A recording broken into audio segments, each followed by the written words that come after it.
8th Standard, Unit 1, Prose, The Nose Jewel. The Nose Jewel, C. Rajagopalachari. Ramaya was a simple man living in the town.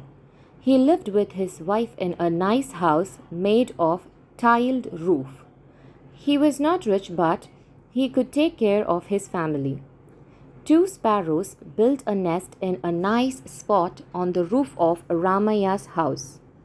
The mother bird laid her eggs in it. "My dear," began the male sparrow. "And what do you want now?" asked his wife.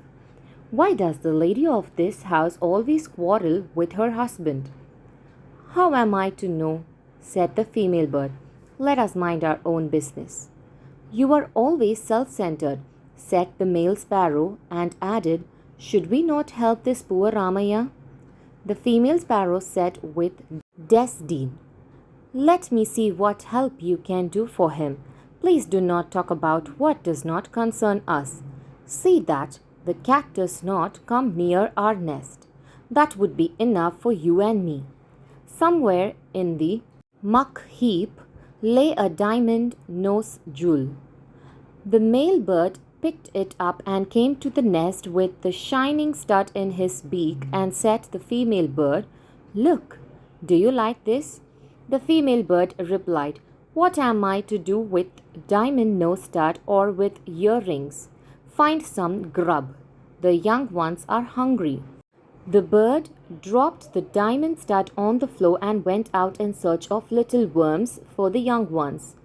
Ramaya's wife noticed the jewel as she was sweeping the floor.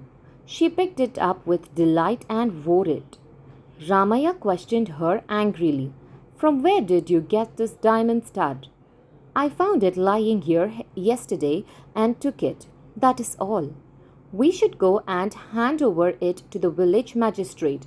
Tomorrow, if the police should come and search our house, it will be a disgrace to us."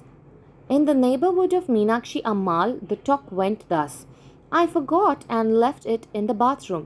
Kuppai, the maid servant, must have swept it out. She is very careless and ignorant." The mother Meenakshi Ammal consoled her little girl, saying, "Let us search and find it. Don't tell father yet. He would go into a rage if he knew that you had lost the diamond nose stud." "What is the secret you are whispering?"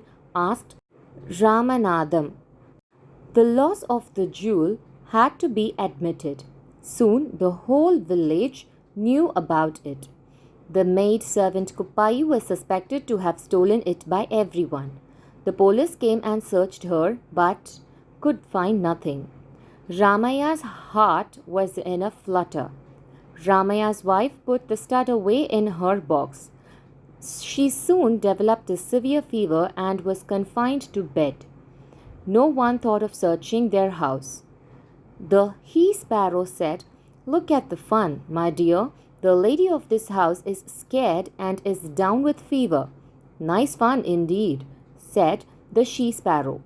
"The poor woman is in a panic. The fever may be the end of her." "And a good thing too," said the cruel male sparrow. "It is all your doing. You brought and threw it here and tempted her," said the female bird. The male bird answered gravely, "Did I tell her to steal the thing? This is bound to happen when humans are greedy." "Rightly said. We should never be greedy for what belongs to others. Come, let us go now and bring some worms for the young ones." And the two flew out. Ramaya and his wife spent the rest of life in fear of being caught. The diamond nose jewel may still be with them, but the fear of getting caught was everlasting.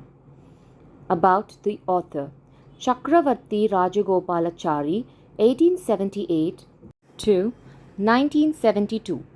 Informally called Rajaji, was an Indian politician, independence activist, lawyer, writer, historian, and statesman.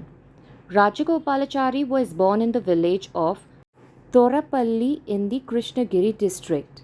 Rajagopalachari was the last Governor General of India. As India soon became a republic in 1950, furthermore, he was the first Indian born Governor General, since before him the posts were held by British nationals. He also served as leader of the Indian National Congress, Premier of the Madras Presidency, Governor of West Bengal, Minister for Home Affairs of the Indian Union, and Chief Minister of Madras State. He was one of the first recipients of India's highest civilian award, the Bharat Ratna. Do you know?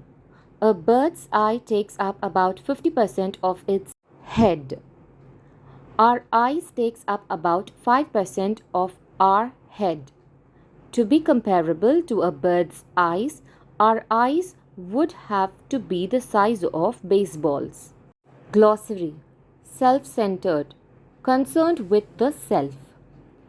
Disdain, feeling of contempt or scorn. Muck heap, a pile of dung, soil, or refuse. Grub, food. Magistrate, a judicial officer with limited authority to administer and enforce the law. Disgrace, the state of being dishonored or covered with shame. Ignorant, unaware. Consoled, comforted someone in the time of grief or disappointment.